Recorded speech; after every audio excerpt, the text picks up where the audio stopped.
Mas, coronel, o senhor se reformou da Força Aérea Brasileira em 1992, 5 anos atrás.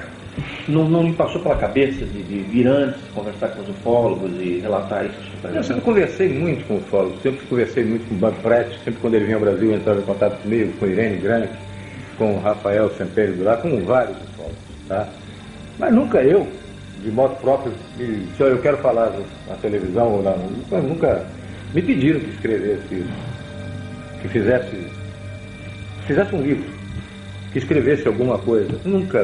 Nunca me interessou, nunca me motivou isso. Não. Hoje, eu já penso diferente, eu acho que já deve ser dito alguma coisa. Eu acho que esse assunto deve ser espalhado, deve ser explicado. Ah, é o que eu te disse, vou fazer 60 anos, daqui a pouco eu estou com 60, daqui a pouco eu chego a 70, se não, morreu o coronel e acabou. Perfeito. E por que o senhor procurou a revista UFO para dar essas declarações? O senhor confia que a revista vá fazer um trabalho de divulgação do que o senhor está falando sem distorção? Veja bem, eu vou falar de GEVAER. Há muitos anos atrás, em 1917, nessa época, mais ou menos 77, 78, por aí, estive conversando com o GEVAER. 87, 88. Por aí. Estive conversando com o GEVAER e não pude autorizar que se publicasse nada. Conversamos, mas não, sem autorização para publicação nenhuma. Tá certo? Isso foi obedecido. Ok? Então, anos depois, a coisa tinha mudado. Eu já estava na reserva, eu já podia falar sem complicação, tá? Sem problemas imediatos para minha força e para mim mesmo.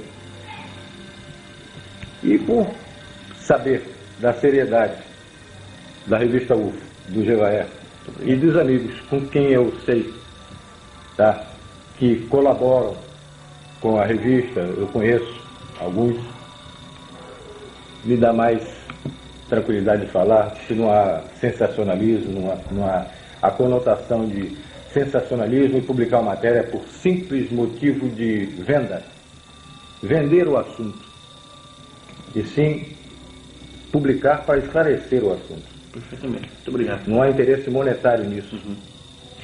Coronel, como é que tudo começou? Como é que foi o estupim inicial? Primeiro, assim, como foi o seu interesse pela ufologia? Foi anterior à Operação Prato?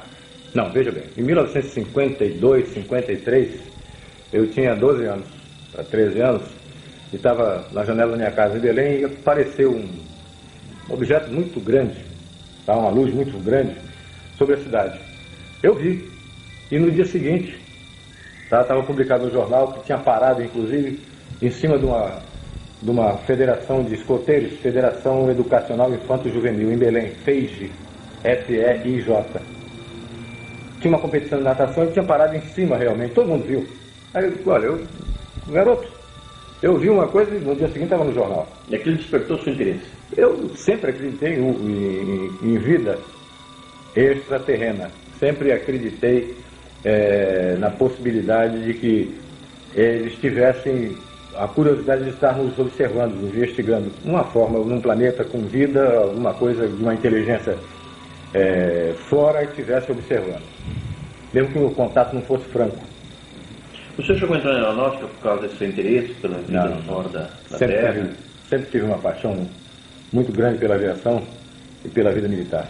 E como aviador, da FAB, o senhor foi chefe do serviço de intendente do primeiro comando? Foi. Quais eram as suas atribuições dentro desse cargo? Ela dava o suporte, todo o suporte administrativo e financeiro para as ações do comando. E quanto à seção de operações de serviços de informação, conhecido como A2 Aeronáutica, da qual o senhor foi chefe também? Ah, sim, está muito ligada à segurança do Estado, certo? Muito ligada à segurança do Estado. Combate aos movimentos subversivos, ideias xenófobas que chegavam aqui, e aquela efervescência logo após a Revolução de 64, as ações de terroristas e grupos de Partido Comunista e essas outras coisas que a gente tinha que estar combatendo isso. Era a segurança do Estado. Bom, consta do seu currículo também uma função bastante interessante. O senhor foi chefe do Serviço de Operações Especiais de Selva. O senhor deve ter um monte de experiências interessantes para contar a respeito disso. A Força Aérea, ela tinha uma ideia antiga de fazer um colar de fronteiras. Era a ideia de um brigadeiro que tinha muito conhecimento da Amazônia, uma pessoa inteligentíssima, o brigadeiro Camarão, João Camarão Teles Ribeiro.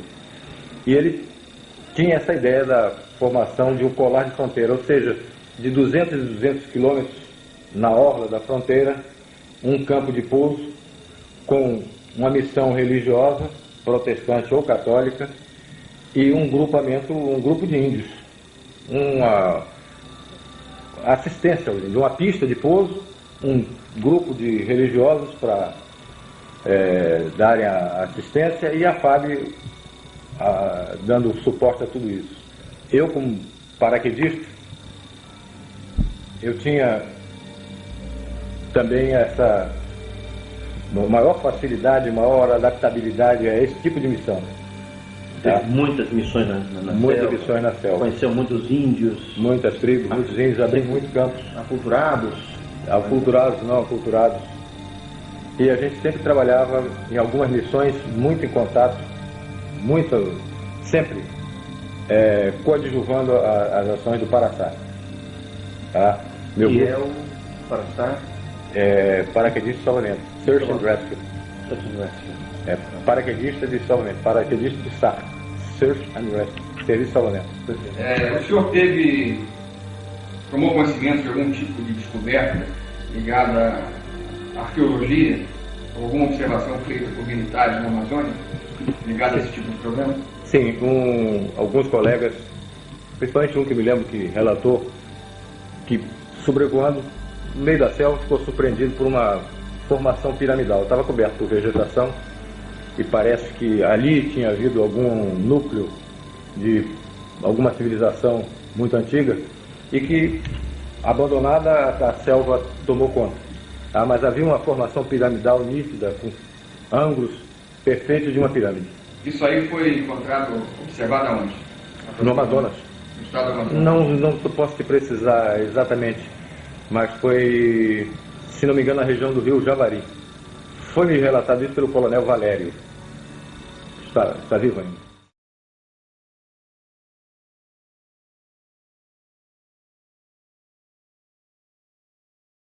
Coronel, bom, agora que a gente já sabe bastante sobre a sua atividade na Força Aérea Brasileira, eu queria agora entrar no assunto pesquisas ufológicas.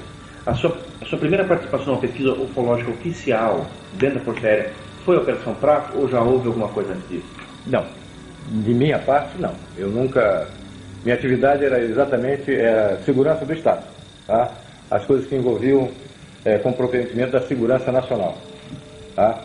Então a gente tinha ações contra, se diz Partido Comunista, essas formações de guerrilha, esses grupos que faziam assalto a banco e sequestro, essas coisas. Agora, a questão ufológica, o senhor já tinha conhecimento dos casos acontecendo pela Amazônia? Sim, claro. A gente ouvia falar sobre isso.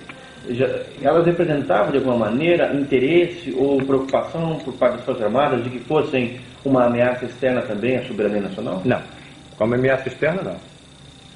Era apenas encarado como um fenômeno que é até duvidoso. Alguns oficiais, a maioria deles, como uma coisa até duvidosa. E alguns até faziam muita gozação a respeito disso. Faziam muita brincadeira a respeito disso. Tá? A sorte dessa Operação Prato sair é que o comandante na época tinha interesse disso e acreditava nisso. Quem era o comandante? Protásio Lopes de Oliveira, brigadeiro comandante 1º Comando. Está vivo ainda? Está, eu acho que está. Mora em Belém. E como é que surgiu a ideia da Operação Prato? Foi uma ideia sua? Foi uma ideia do comandante? Não. Foi uma coisa do governo? Eu não estava em Belém nessa época. Tá? 77? 77. Eu estava servindo em Belém, mas estava fazendo um curso em Brasília. Quando eu retornei do curso, me apresentei ao meu chefe da segunda sessão e ele me perguntou se eu acreditava em disco voador. Eu não sabia nem que estava ocorrendo essa operação. Esse chefe era o Coronel Camilo Ferraz de Barros. Ele perguntou se você acredita em disco voador? Eu acredito. Aí ele disse, então agora você está encarregado desse caso.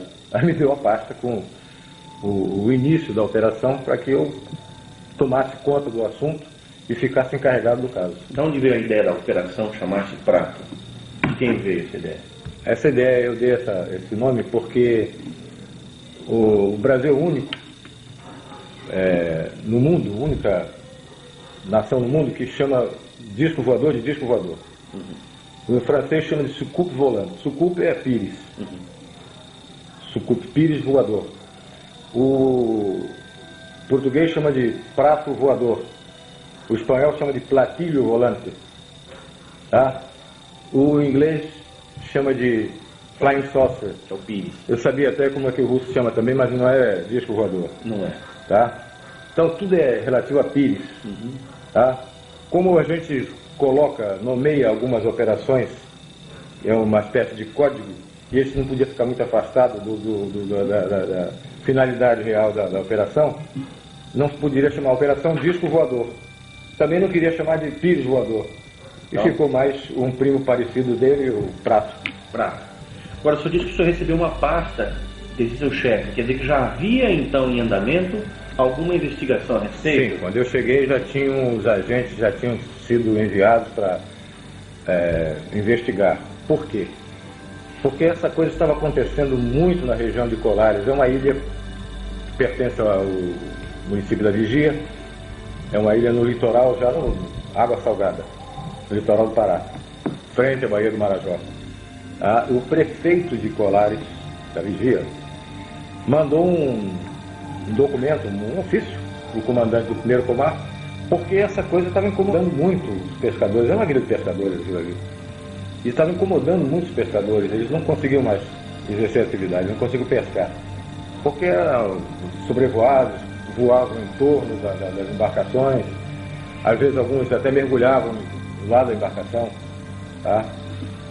Então, e passavam a noite, acendiam fogueiras e soltavam muitos fogos. Os fogos de São João. Para afugentar os insetos. Quando havia o sobrevoo, isso. Então a população apavorada, ele pediu, como era coisa do ar, ele se dirigiu ao comando do primeiro comar, pedindo providências. E o brigadeiro mandou que fosse investigar. Houve em algum momento participação de Brasília nisso? Quer dizer, houve a instrução de Brasília para que fosse averiguado? Brasília pediu cautela, caução, confidencialidade? Não participei, na época eu era capitão. Eu recebi a ordem. Eu não participei desse entrelaçamento. Tá? Era do brigadeiro para a sessão. Nós éramos da segunda sessão dele. Então, se houve, era entre ele e Brasília. Eu tinha que cumprir a missão que ele me determinou. Voltando então ao fato, o senhor recebeu uma pasta com informações e passou a dirigir a Operação Prato. Como é que o senhor estruturou, em que divisões, em quantas pessoas, em quantas missões? Como é que o senhor, enfim, organizou a Operação Prato para conduzi-la? Bom, eu era o chefe, na época capitão, e tinha 5 agentes. Às vezes 5, às vezes 6, às vezes 4, mas eram basicamente 5 agentes, sargentos, que trabalhavam na segunda seção. E a gente, no local, quer dizer, em campo, a gente dividia, às vezes, a equipe em 2, 3 equipes, para 2 ou 3 posições de observação. Claro que em contato com o walkie-talkie, tá? Comunicação rádio. Os objetivos eram observar um disco voador, fotografar, atirar no disco voador, enfim. E realmente tirar a prova, botar a claro isso, tá? Porque todo mundo falava. Aí apelidaram logo essas coisas que estavam acontecendo, apelidaram o chupa-chupa, tá? E ficou conhecido na época como chupa-chupa. Mas a Força Aérea precisava saber o que estava realmente acontecendo. O que era isso que estava acontecendo no espaço aéreo brasileiro?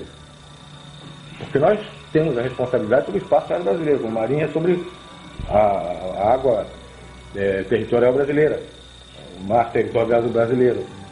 E o Exército, a parte de segurança de terra, a nossa parte tinha que ser cumprida. E qual é a origem, vamos dizer assim, desse nome? O que motivou, vamos dizer assim, esse tipo de denominação por parte da população em relação ao fenômeno?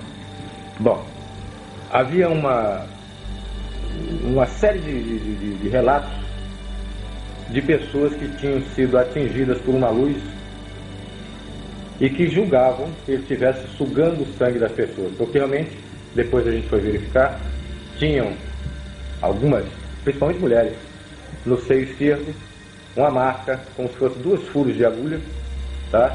E em torno, uma mancha castanha, como se fosse uma queimadura de iodo, tá?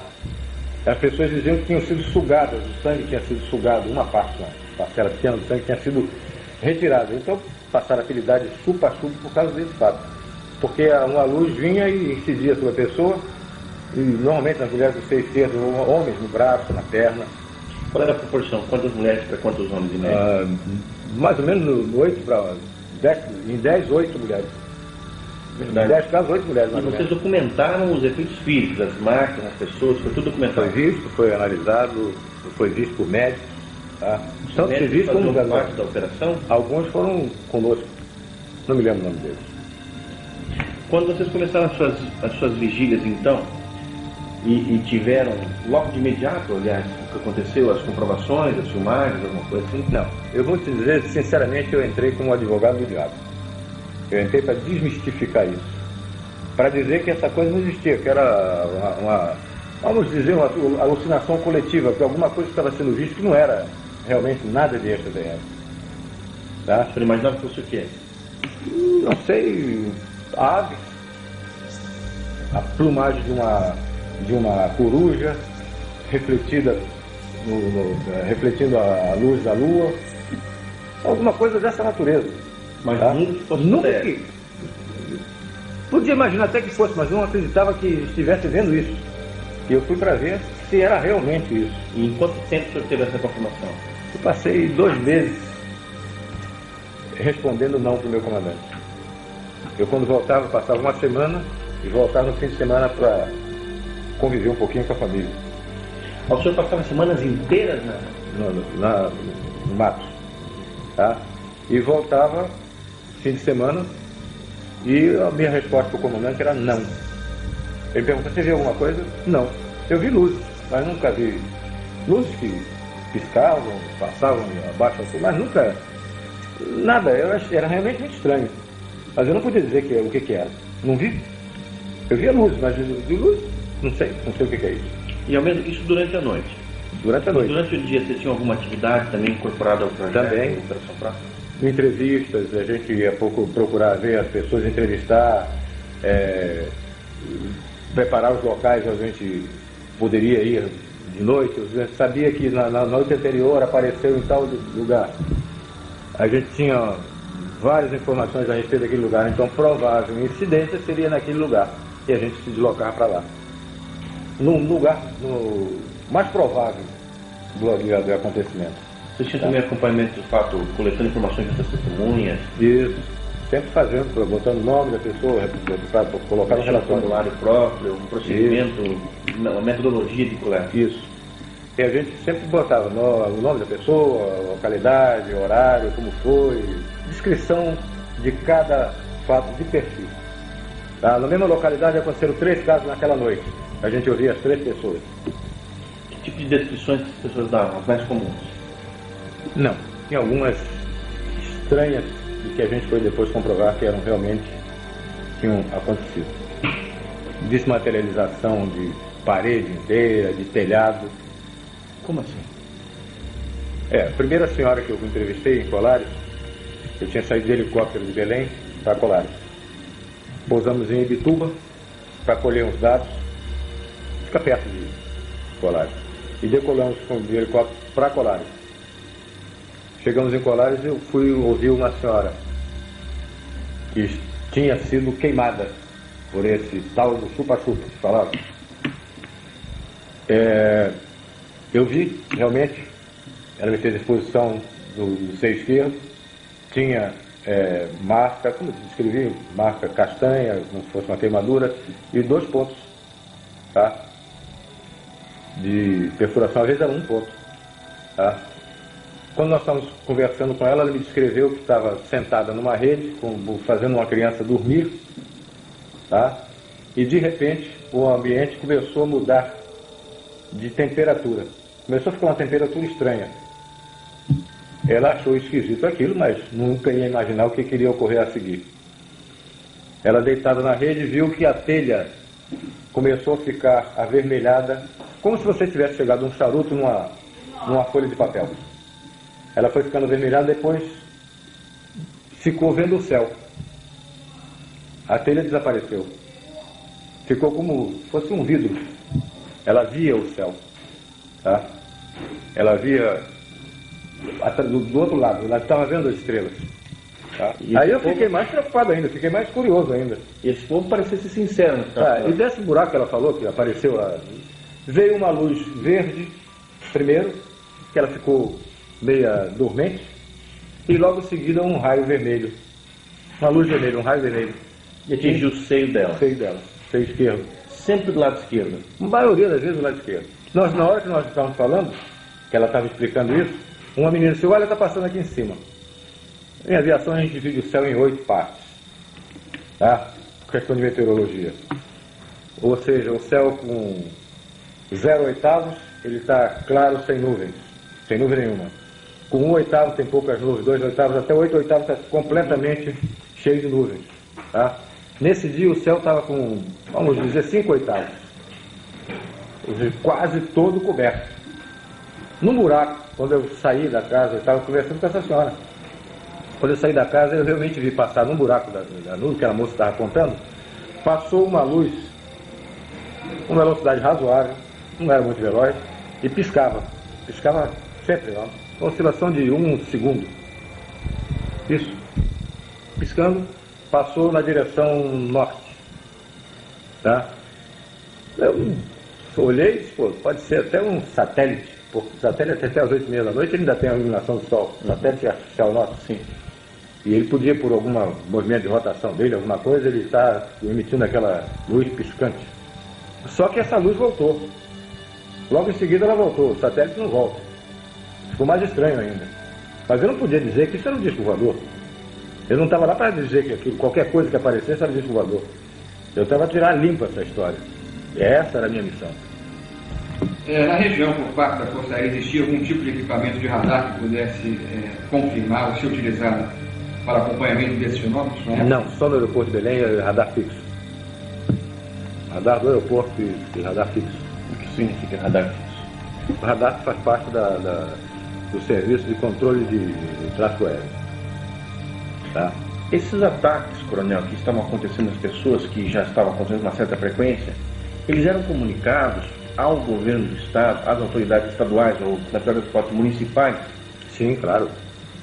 Tiveram médicos da Secretaria de Saúde, tá? Enviados pelo governo. Pelo governo, foram lá olhar, foram examinar as pessoas.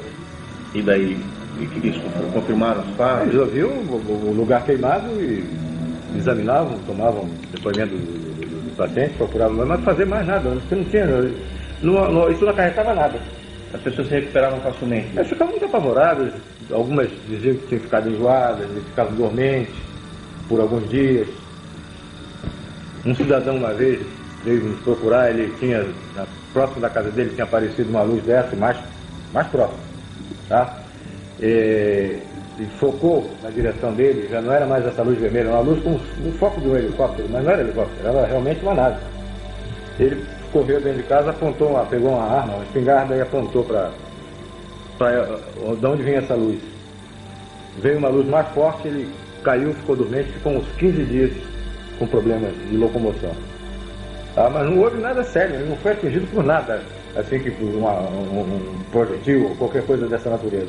Apenas uma luz que portava energia e que deixou ele sem movimento. E as autoridades federais, o governo federal, estavam avisados, estavam informados que esse tipo de coisa absurda estava acontecendo na região? Acredito que sim, mas eu desconheço.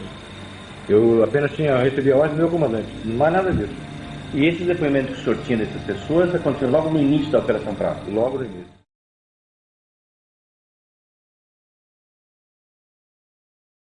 Quando foi que o senhor teve o seu primeiro grande contato? Veja bem, nós estamos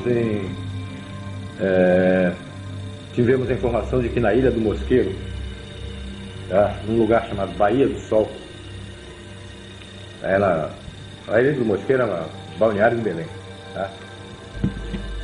E na Baía do Sol estavam acontecendo coisas. Baía do Sol é muito próximo de Colares. É uma outra ilha. Colares é uma ilha e a Ilha do Mosqueiro é outra. Tem o canal da Laura, entre a Baía do Sol, entre a Ilha do Mosqueiro e a Ilha de Colares. É quase que se vê Colares lá na Baía do Sol. Mas que lá estavam acontecendo coisas. Nós, como estávamos investigando tudo, e qualquer indício era pesquisado, nós nos deslocamos para a Baía do Sol. Eu sempre era questionado pelos agentes que tinham mais fé do que eu de que aquilo estava acontecendo, porque quando eu cheguei, eu já peguei o bonde andando. Eu te disse que eu estava em Brasília. Quando eu voltei, é que me passaram essa lição. Tá? Eles disseram, mas, o capitão, o senhor não acredita, não? Eu disse, não, para mim não.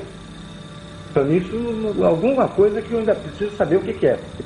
Dizer para você que é disco voador, eu nunca vi um disco, eu vi luz. Eu não vi disco.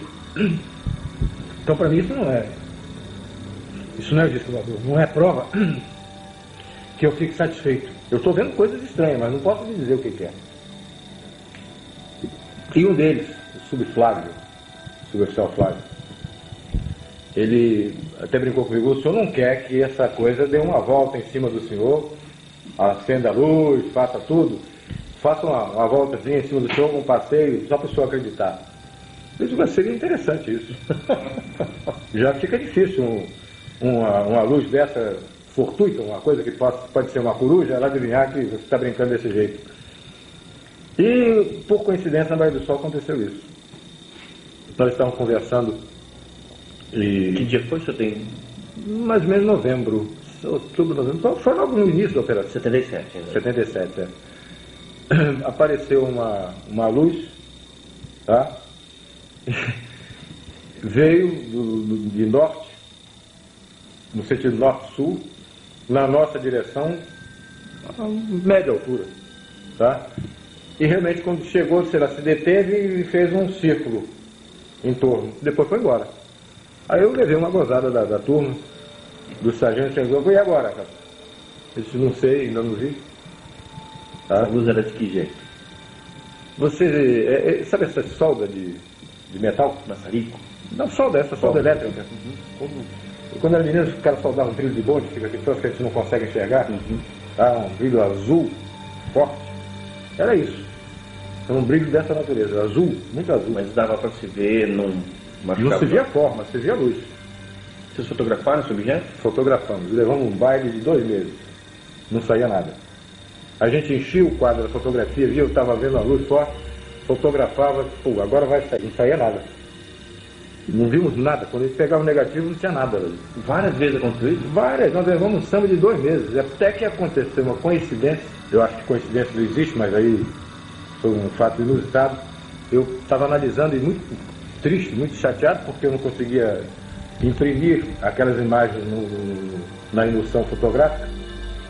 E na minha mesa tinha uma lanterna que eu usava em operações de selva. Estava lá, nem sei porquê, porque talvez eu tivesse revisão do equipamento de selva, fazendo manutenção dele, e a lanterna estava em cima da minha mesa. E eu estava olhando os filmes, os negativos. Vendo que não aparecia nada? Nada. Eu olhando muito triste, pô, a gente encheu o quadro e não apareceu nada. Eu observei que a lanterna, ela tinha lá, numa extremidade, ela tinha uma lanterna normal. Na outra extremidade, a outra ponta, ela tinha uma capa vermelha, que servia para sinalização em selva, tá? Uma sinalização vermelha. Como você bota um sinal no carro, né? Fica aquela luzinha vermelha. Se você tirasse aquela capa, ela tinha uma tampa, ela tinha um vidro fosco. Eu olhei aquilo e me lembrei que os médicos examinam as radiografias no radioscópio, que é um quadro opaco, com luz por trás, e eles colocam a chapa radiográfica ali para examinarem, para ver o contraste de luz e sombra, né? E eu olhei e disse, pô, eu estou com um radioscópio aqui, eu nem sei se é esse o nome que chamam esses aparelhos médicos, mas eu peguei uma fita, um filme, e coloquei ali. E observei que tinha um ponto, tinha um objeto. Eu não estava procurando nenhuma marca, nenhum objeto. Eu estava procurando luz. E luz eu não via. e eu observei que tinha realmente um cilindrozinho. Em todo o filme tinha aquele cilindro. Então eu tinha conseguido imprimir a parte sólida daquele avistamento E não a luz. e não a luz, por uma questão de comprimento de onda, eu não sei porquê, a luz não impressionava aquele filme. Mas a parte sólida, a sonda, que depois a gente veio concluir que seria uma sonda, era um cilindro, tá? Aquilo estava impresso ali. E não estava procurando cilindro, eu estava procurando luz. Eu ficava muito triste, que não via luz nenhuma. Tinha que ficar muito claro aquele filme, né? Vocês fizeram muitas fotografias? Fizemos muitas fotografias, mais de 500. Quantas fotos de UFOs foram feitas? Quase todas tinham 500. 500. E eram todas catalogadas? Eu guardava aquilo, eu estava até muito triste, porque aqueles rolos de filme ficavam na minha frente, eu ficava olhando, pô, 2 meses quase de trabalho e não consegui nada. Não saía luz nenhuma naquilo. Eu estava procurando ver o que eu, no negativo, o que eu tinha visto. E não aparecia. Então, depois nós fomos olhar com curiosidade e fomos ampliar, passamos para o laboratório para ampliar aquilo. Realmente era a sonda que estava ali. Era sonda? Era uma sonda. E depois que a gente estava com dificuldade já nessa parte técnica fotográfica, eu tinha um irmão da maçonaria chamado Milton Mendonça, já faleceu. Ele era cinegrafista da TV Liberal e era esperto em fotografia. Eu pedi a ajuda dele, porque confiava nele. Sabia que ele, participando da operação, ele não ia comentar com ninguém. Eu tinha absoluta segurança de que o assunto ia ficar restrito ao nosso grupo. Informei o meu comandante de que eu estava com dificuldade na parte técnica de fotografia e pedi essa ajuda ele autorizou. E o Milton, algumas vezes, esteve conosco e sempre auxiliava. Nós passamos a usar fios especiais. Fios infravermelho, ultravioleta, não sei se o nome certo é esse, tá? Mas passamos a usar fios especiais. Pedimos a Brasília e eles mandaram esse filme para nós. E o resultado passou a ser? Bem melhor. Objetos grandes. Já passamos a ver alguma coisa, filme, a luz e outras formas que a gente nem imaginava que pudéssemos impressionar a emoção com essas formas. Esses objetos vistos, qual era o padrão mais comum quanto à forma? Ou quais padrões apareciam e foram constatados por vocês? No início nós vimos o que todo mundo falava, inclusive o padre Alfredo Delaó, já morreu também, padre americano, que era o pároco lá de Colares. Ele me falava de uma sonda que ele tinha visto várias vezes, era como se fosse, e mais ou menos do tamanho de um tambor de óleo de 200 litros. Essa sonda voava com um voo irregular, ela não tinha um voo seguro, ela voava como se estivesse balançando. E emitia luz. E às vezes andava uma ou duas juntas. Saía de onde? Ia para onde? De repente a gente via a luz e ela vinha em cima normalmente em cima da equipe. Vocês chegaram a perceber algum tipo de interação em relação ao que vocês estavam fazendo e o próprio fenômeno? Algum tipo de reação do fenômeno em relação ao que vocês estavam fazendo? Uma coisa muito estranha, essa pergunta é muito interessante. Eles nos parecia que eles tinham absoluta certeza onde nós estávamos. Eles não procuravam. Eles estavam em cima da gente. Depois de algum tempo que nós estivemos lá, vamos dizer, depois de um mês, as coisas eram em cima da equipe. Eles já estavam em cima da gente, eles sabiam o que a gente estava fazendo. Você podia se deslocar, você estava aqui e ia para outro lugar. É lá que eles iam. Como se eles tivessem conhecimento da nossa movimentação, sabiam com segurança onde nós estávamos. E o que estavam fazendo? E o que estavam fazendo. Por exemplo, esse caso que eu te falei da Baía do Sol.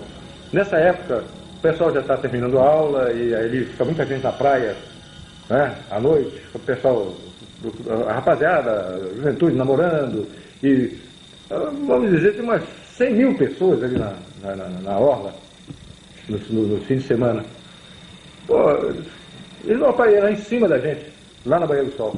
Essa curva que fez em cima foi num lugar tudo escuro, não tinha mais ninguém, só estava a nossa equipe lá. A coisa aí fez a curva em cima da gente, e os caras bigodados, e agora? Esse foi o primeiro grande acontecimento envolvendo o senhor? Foi o primeiro acontecimento, não digo grande, mas significativo. E daí, o que vocês fizeram? Voltaram correndo para a base, para contar? Não, nós passamos a noite lá, só saímos de manhã. No dia seguinte... Eu conversei com o meu comandante e disse, olha, a primeira coisa, que toda vez que ele me perguntava, ele dizia não vi nada, vi luz. Mas eu relatei a ele que tinha acontecido uma coisa estranha. Teve alguma reação no seu organismo, algum problema resultante dessa observação? Nesse momento exato, não. O que a gente notou é que todos nós perdemos com o tempo, nós notamos que perdemos a acuidade visual. O óculos de um servia para o outro. Eu enxergava muito bem. Nessa época eu tinha 77, eu tinha 37 anos. Logo em seguida nós começamos a precisar de óculos, todos da equipe. Mas isso veio em razão de outras exposições que nós tivemos mais para frente. Coronel, e em seguida a um evento desse, que foi se repetindo várias vezes, pelo que eu sei, vocês faziam um relatório completo, vocês tinham que se submeter a algum tipo de exame, enfim, qual era o encaminhamento que era dado a esse relatório? Era feito um relatório do acontecimento, um relato do acontecimento, uma hora, local, se possível coordenada geográfica, tudo certo, tá? Mapeamento da região, mas exame pessoal em nós, não.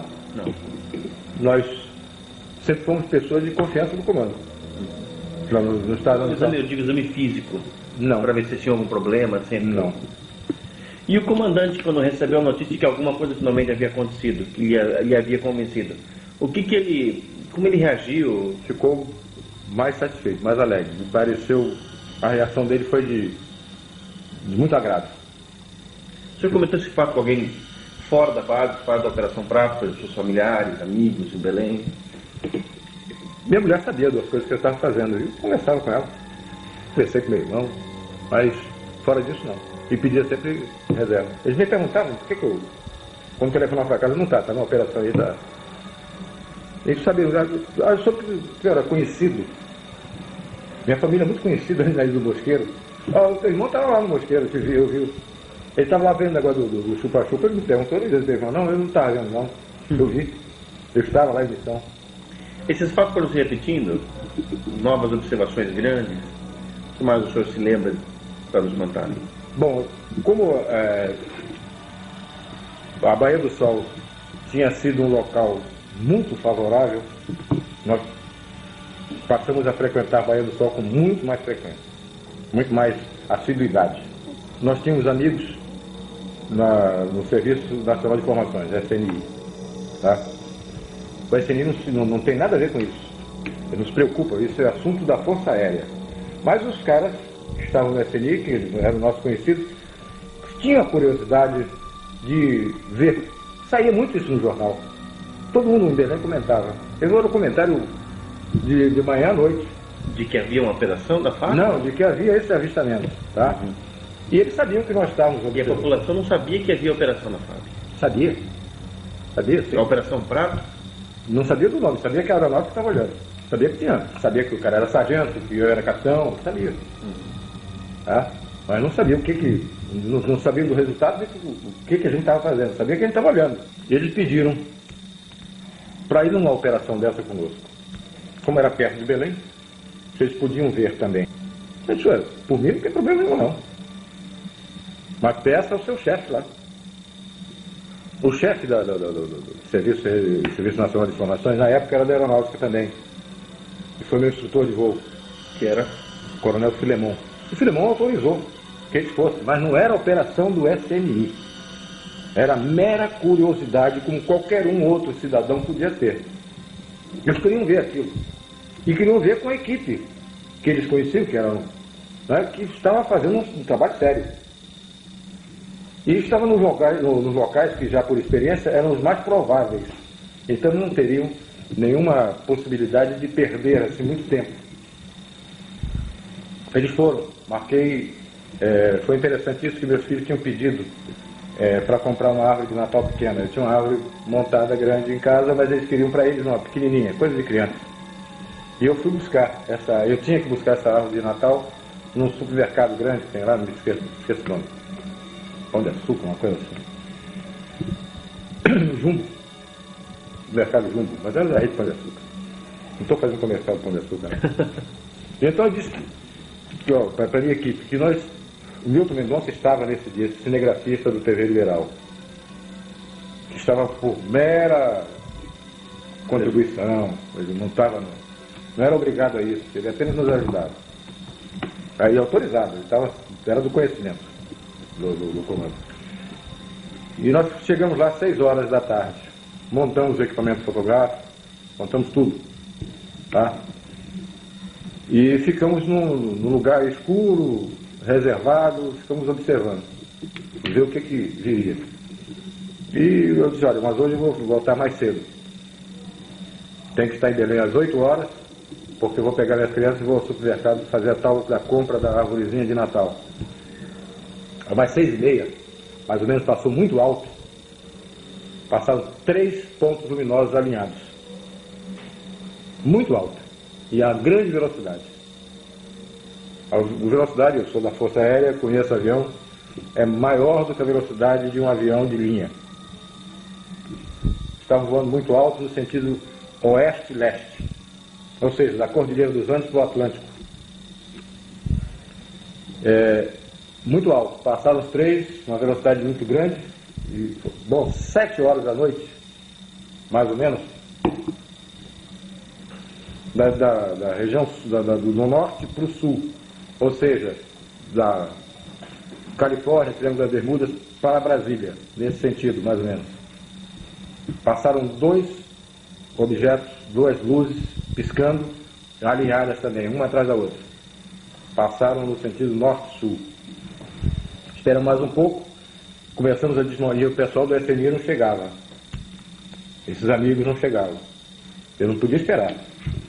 Então nós começamos a desmontar o equipamento, guardar nas caixas e colocar no carro. Quando eles chegaram e perguntaram, eu até brinquei com eles, foi que houve? Marquei 6 horas, vocês chegaram 7 e pouco. Aí disseram, tinha um problema na saída e tal, coisas de trânsito. E eu disse, aí ele fez uma pergunta idiota, um deles me fez uma pergunta idiota. Ele disse, olha, passou agora, se vocês estivessem aqui comigo, 6h30 passaram 3 luzes muito altas, mas vocês teriam visto. E às 7 horas, de novo. Mas agora eu estou indo embora. Aí perguntou, e que horas passa a outra? Eu digo, eu não sei, isso não é bom de pôr. Não é? Que hora passa a outra? Perguntou, fez a pergunta idiota. E que hora passa a outra? Eu digo, eu vou saber, pô. Fica aqui como eu fico a noite inteira, pô, olhando para cima. Tá? Mas quando nós estamos conversando isso, um deles disse, olha aqui, em cima. Olha para cima, nós olhamos. Aí o herói brasileiro tremeu nas calças, porque eu olhei e tinha um troço enorme em cima da gente, um disco preto, escuro, parado em cima da gente. Não estava mais de 150 metros de altura. Ele estava parado em cima de onde nós estávamos. Sem luzes, não, tinha uma luz, ruído. Tinha uma luz no meio, tá? Amarela para âmbar, tá? E fazia um barulho assim de ar-condicionado. E alguma vez assim, aparecia esse barulho de bicicleta, aquela catraca de bicicleta. Fazia um barulho assim como se fosse uma catraca de bicicleta quando você pedala ao contrário. Tá? Aquele troço parado com aquela luz no meio. Uma coisa muito grande. Eu acredito que uns 30 metros de diâmetro. Tá? Aquele troço parado em cima da gente. Nós ficamos olhando e logo em seguida começou a emitir uma luz amarela muito forte. Clareava o chão. Muito forte. Ele repetiu isso a intervalo curto, umas 5 vezes. Qual foi a reação do pessoal da CNI? Não, de todo mundo, não foi só da CNI, não. Olha, foi tão inusitado, eu nunca tinha visto isso, já estava quase 2 vezes nessa história, e nunca tinha aparecido dessa forma para a gente. Tá? Que, olha, não deu ideia de abrir o carro, montar a máquina, que não dava tempo. A máquina estava desmontada e guardada nas caixas do carro. Nós ficamos olhando, assustados. Essa coisa iluminava aquele luz amarela forte, apagava, iluminava de novo, fez isso 5 vezes. Latejando. Isso. No intervalo de assim, 2 segundos, quando apagava, 2 segundos depois, ou 3 segundos, começava de novo. Ele era estava uma luz dando uma progressiva. demonstração para vocês. Era uma luz progressiva. Ele não fazia pum, clareava, como um flash. Ela ia crescendo. Depois voltava do mesmo jeito. Era Sentiram pulsando. que é alguma coisa que tinha a ver com vocês ali. Isso, em cima da gente. Ele está parado em cima da gente. No lugar que nós estávamos escuro, ninguém sabia que ele estava lá. Só nós eles, né? Agora eu sei que só nós Houve eles. alguma outra ocasião em que outras equipes de outros órgãos do governo? Não. O que eu sei é que houve um vazamento dessa operação, dessa incidência de avistamento. Eu acredito que o foco disso foi no Aeroclube. Tá? E É o Clube de Belém. de Belém. E uma equipe de um jornal da época, não sei se esse jornal existe, eu acho que ele foi comprado, era o jornal, parece que era o Estado do Pará. A equipe do Estado do Pará foi para o lugar onde a gente ia, eles foram mamar na teta, né? Eles já sabiam onde é que a gente estava, eles foram por ali. Nesse dia nós não estávamos lá, nós estávamos em outro lugar. Eles foram ver essa coisa e não se deram muito bem, não. Tá? Viram alguma coisa? Viram uma coisa que eles nunca mais voltaram para ver. Eles juraram que nunca mais fariam uma missão dessa. O que aconteceu? Eles viram uma luz se aproximando, essa luz veio muito baixa, entrou para esse canal que eu falei para você que fica entre a ilha do Mosqueiro e a ilha de Colares, o canal da Laura, chama de Boca da Laura. Ele entrou para esse, né, lá no rumo desse canal, eles pegaram o carro e foram para lá. Essa luz se dirigiu para eles, na direção deles, focou em cima deles, eles estavam no carro, o teto do carro ficou translúcido, Transparente também, igual no caso da... igual como se fosse um vidro. Tá? Eles estavam vendo o céu, ele fez evoluções em cima, passou, parou de volta, e focava em cima dos caras com uma luz muito forte. Eles fotografaram isso. Mas não foi publicado. Foi publicado, sim. Foi publicado? Foi publicado. Em uma página inteira do jornal, ou duas. Mas com uma nitidez incrível. E depois do susto que eles tomaram, alguns parece que até tiveram acesso de vômito, alguns se descontrolaram emocionalmente, pegaram o carro e sumiram, foram embora. No dia seguinte, ou 2 dias depois, esse troço estava publicado no jornal. Uma reportagem vasta. Quem pode dar informação dessa reportagem é o Pinon. É fácil encontrar no Aeroclube de Belém. Era piloto, comandante Pinon. Muito ligado a uma pessoa que está bem ligada a nós. Que é um, Daniel Revista. um empresário, um empresário paulista, que mora lá, que é o José Luiz Leandro Martins. Eu acho que ele não é contemporâneo do Sorvete de um tempo para cá. Enfim, em algum momento da Operação Prato, vocês estavam toda hora mandando relatórios do que acontecia lá para a chefia, né? Mas em algum momento vocês perguntaram se haveria possibilidade de informar a população sobre isso? Não foi feita essa pergunta porque a gente sabia que não era possível. Não seria cabível essa pergunta ao comando, porque isso era assunto de coletar dados e entregar ao comandante. Isso era tratado com confidencialidade. Isso. Nós tínhamos que coletar dados, documentar, fotografar, que o máximo possível e entregar, informar ao comandante. Daí para frente o destino era dele. Ele que daria. O senhor tem ideia do que era feito nesse caso? Claro, o tratamento era feito por nós, ele era preparado, era classificado. Tá? Depois que o senhor tem ideia que ele fazia com o material que Informado ao comandante e depois era arquivado. Dentro do comando, do primeiro comando. Isso aí é para Brasília? Depois foi. Foi informado Brasília, né? Sim. Qual é a reação? Não acreditava, não. Não acreditava. Até brincavam, alguns companheiros. Vocês tinham conhecimento que a Força Aérea Brasileira já tinha instituído um sistema de pesquisa ufológica há quase 10 anos antes, em 1969, chamado Sistema de Investigação de Objetos Aéreos. Nessa época eu era tenente na base aérea de Belém. Foram distribuídos vários folhozinhos, vários livretos com Silani, Oani, tem um nome até, Silani, uma coisa, pedindo que fosse alguns oficiais que se interessassem, que dessem informações a respeito, fizessem relatórios, ou dessem depoimento a respeito. Eles deu logo depois que morreu. Foi em 1968, isso, se não me engano. Por aí. E em algum momento houve a participação de militares norte-americanos pedindo informação, ou querendo trocar informação, ou vindo ao Brasil para acompanhar o trabalho de vocês? Que eu saiba, não. Ou o trabalho de qualquer outra equipe? Não, que eu saiba, não. Se isso ocorreu, foi em alta esfera e eu era capitão, não me metia, né? Não me saber. Essa incidência desse fenômeno, ela chegou a ser diária? Era diária. Muito ativa. Vocês detectaram vários tipos de objetos, então sondas, naves. Depois a gente chegou a verificar que em pelo menos 9 formas a gente conseguiu determinar, classificar como formas de naves. Alguns eram sondas, alguma fotografia parecia uma nave maior e dela saindo naves menores.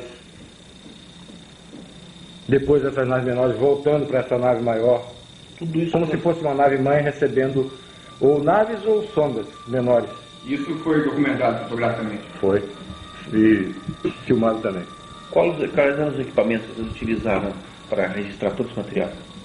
Máquina fotográfica, não posso dizer, ó, de conta, sei lá, mas eram máquinas fotográficas Profissionais. teleobjetivas de 300, de 1000. Essa de 1000 é um terror para trabalhar com ela, porque ela tira de foco rapidamente. Qualquer bobeada, qualquer movimento, ela já saiu de foco. Era um terror, era um trambolho enorme, uma bicha desse tamanho, enorme, que a gente não conseguia operar muito com ela, não. Até para focalizar era muito difícil. E filmadoras? Filmadoras. Algum outro tipo de instrumento além desse? Gravador. Para gravar as reações de vocês? Possibilidade de algum ruído, alguma coisa. Vocês tinham expectativa de que essas naves entrassem em contato com vocês? Esse era um dos objetivos do projeto da Operação Prato? Olha, a gente estava exposto a tudo. Para te falar a verdade, eu não estou fazendo mistério nem sensacionalismo disso aí, porque não me interessa nenhuma coisa dessa natureza. Podia acontecer qualquer coisa, mas a gente estava em uma operação militar, era obrigação militar. Se ocorresse, ocorreu em serviço. Vocês estavam portando arma? Não. Nenhum momento? Nenhum momento. Eu nunca pensou em levar uma arma? Não. Por via das dúvidas? Nenhum momento. Nunca andamos armados, não interessava, não esperávamos que houvesse necessidade, portanto não tinha, nunca foi nem pensado na montagem da operação, na parte logística da operação, alimentação, transporte, não sei o que, armamento. O armamento estava fora, nunca foi pensado em arma nisso aí. Houve alguma expectativa em algum momento dentro da operação de que esse fenômeno pudesse ser perigoso em termos de objetivos? Uma vez sim. Uma vez foi muito forte o aparecimento, e você tem que detalhar como foi, mas realmente essa coisa aconteceu e eu tive muito medo de que houvesse uma abdução. Como é que foi isso? Só para te fazer um parênteses, não te interrompendo e já tendo interrompido, eu depois fui conversando com Rafael Semperi Durá. O Rafael me deu um tremendo de um esporro. Me chamou de maluco, de irresponsável, tá? E disse: você está proibido, você tem comandante, mas eu que sou seu amigo estou lhe proibindo de fazer uma coisa dessa. Nós estamos numa embarcação, ancorada na margem do rio, e a coisa parou na frente da gente a 70 metros. Como é que era essa coisa? Bom, para te responder essa pergunta, eu tenho que dizer por que nós estávamos lá. Vamos ouvir então a história completa.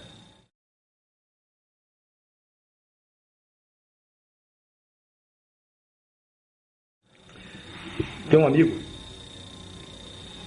que era oficial, oficial da FAB, na época capitão Vito polonês, Vito Jamielniaski, é o nome difícil, aliás, mas fica só com o Vito que fica mais fácil.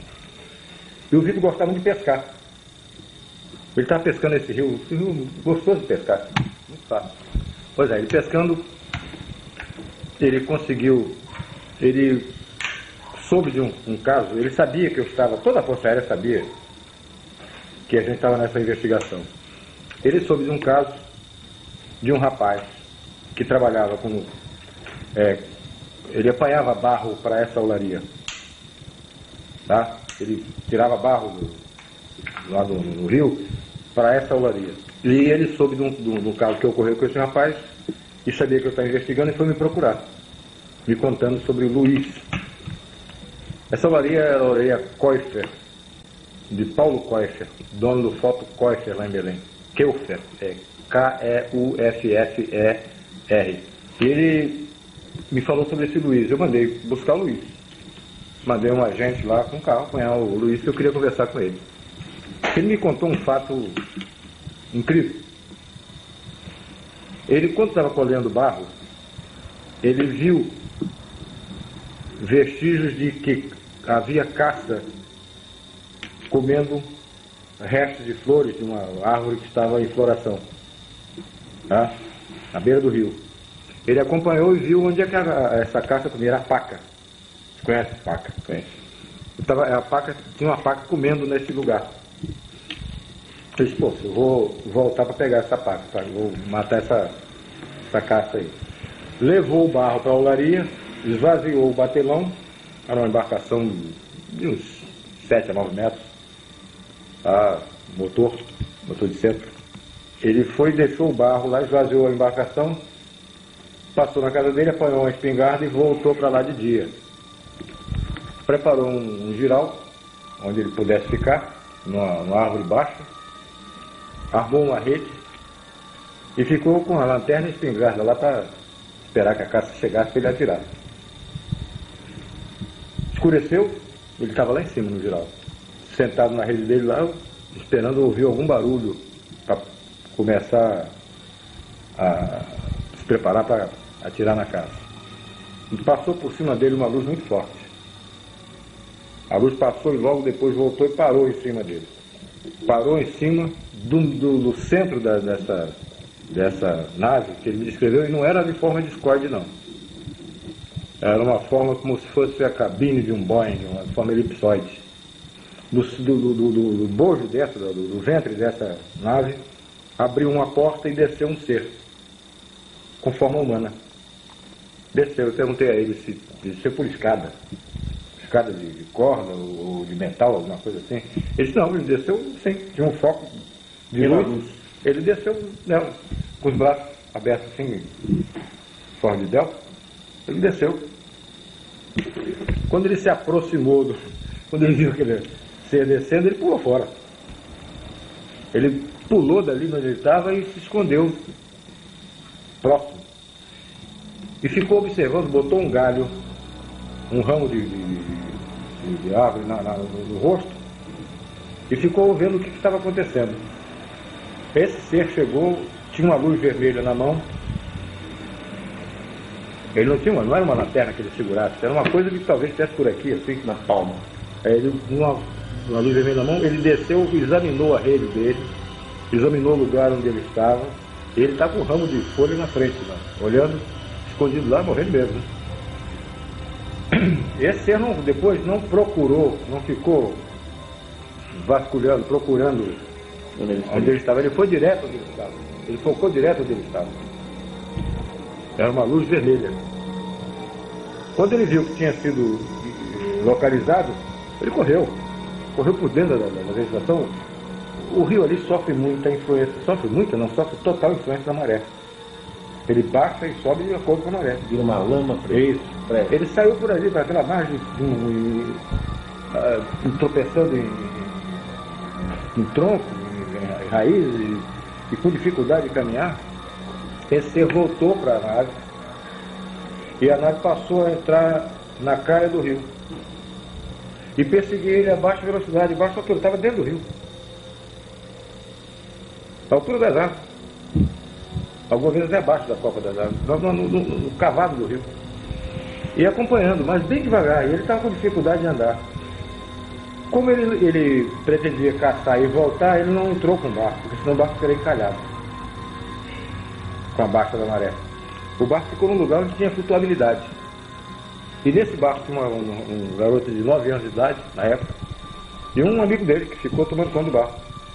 E ficaram pescando siri. Tem muito siri nesse rio. Eles ficaram pegando siri. E o cara estava ouvindo com o radinho o jogo do Campeonato Brasileiro, esse jogo de futebol que passa a noite. Aí estava ouvindo. E ele veio andando, veio correndo e gritando. E gritava para chamar a atenção dos amigos, que ele queria entrar no barco e ir embora. E essa coisa atrás dele, acompanhando. Ele, quando chegou perto começou a gritar desesperado, até que o garoto chamou a atenção do companheiro dele, e o cara largou o futebol e olhou, ele apontou, olha ali, o cara viu. Todos eles viram e pularam para dentro d'água. Em vez de ajudar o Luiz, eles pularam dentro d'água, abandonaram o barco. E o Luiz, como não tinha nem barco, não tinha mais companheiro no barco, ele se escondeu. Aí ficaram os dois dentro d'água e o Luiz escondido no mato, que margeava o rio. Essa nave parou em cima do batelão, o C desceu, com a mesma luz vermelha, examinou todo o barco, procurou em todos os lugares, olhou, examinou o barco, e eles estão vendo isso. Aí ele subiu, foi para a nave, fechou e a nave disparou e foi embora. Eu conversei com eles e disse, eu vou lá amanhã. Amanhã eu quero estar nesse lugar. Nesse mesmo lugar onde você esteve eu vou. E nós fomos para lá.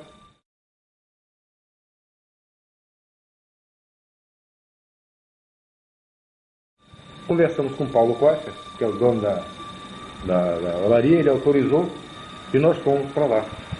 Quando nós chegamos, eram umas 7 horas da noite, mais ou menos, estava chovendo. Uma chuva, não era temporal, era uma chuva. Agora, os agentes foram para dentro de uma casa, que era a casa do zelador lá, do caseiro lá dessa olaria, do vigia. Foram lá tomar café, uma bolachinha, uns troços lá qualquer. E eu não ia me preocupar com café, com coisa, eu era o chefe da equipe. Eu não podia estar me preocupando com café nem bate-papo. Eu estava lá olhando, fiquei olhando para ver se via alguma coisa, se alguma coisa acontecia. Realmente, quando eu estava do lado de fora, veio não vi uma forma, era uma coisa escura. Não deu para detectar a forma, se era discorde, se era oritizante, não dá. Estava chovendo. Mas você via a luz. Uma luz verde, forte, e uma luz vermelha. E esse troço fazia um barulho. Um barulho de ar condicionado, mas bem mais forte, parecia que fosse uma turbina. Aquele barulho de turbina. Não era barulho de jato, era um barulho de uma coisa girando, uma coisa. Isso dá para entender? Não é diferente. Não é barulho de jato. Era uma coisa como liquidificador, vamos supor. Era mais forte do que ar condicionado. Esse troço passou em cima de onde nós estávamos, em cima de onde eu estava. Na porta da casa e estava chovendo. Eu estava olhando. Ele passou, livrou a árvore e saiu. Mas estava muito baixo. Para avião não faria isso nunca. O piloto que fizesse isso é morto, é defunto. É perigoso demais com um dia claro. Imagina com chuva e de noite. E ele fazia isso com segurança. Então ele passou e foi embora. O cara vieram. Capitão, quer tomar um cafezinho? Pô, acabei de ver um treco aqui agora que apareceu muito estranho. Aí, então tá ok, vamos tomar um café e vamos embora. Entramos no barco. Aí fomos para esse lugar, aonde o Luiz tinha estado. Paramos, o barco desci, fui andando, foi até a árvore onde ele tinha feito o giral. Aí ficamos ali embaixo. Então nós fomos para esse lugar. Como a maré estava enchendo, a gente estava com a água cada vez mais crítica, né? E a gente chegou a uma posição que já estava, uma situação em que já estava com, nada tinha acontecido. Ele já estava com a máquina fotográfica, com tudo, com a mão suspensa. Já daqui a pouco eu tenho que subir numa árvore dessa, senão mergulhava com o equipamento com tudo. A maré foi enchendo e nós estávamos... Assim rápido? É. Umas 10 horas mais ou menos, quando nós decidimos ir embora, vamos embora. Aí pegamos uma canoazinha que estava conosco, fomos até o barco, que está parado na outra margem. Salvamos o equipamento e a gente não morreu afogado. Aí fomos lá, deixamos o equipamento no barco, pô, ficamos lá. Agora eu vou ficar mais um pedacinho. Ô, capitão, você não vai voltar? Não, vamos ficar mais um pedaço aí.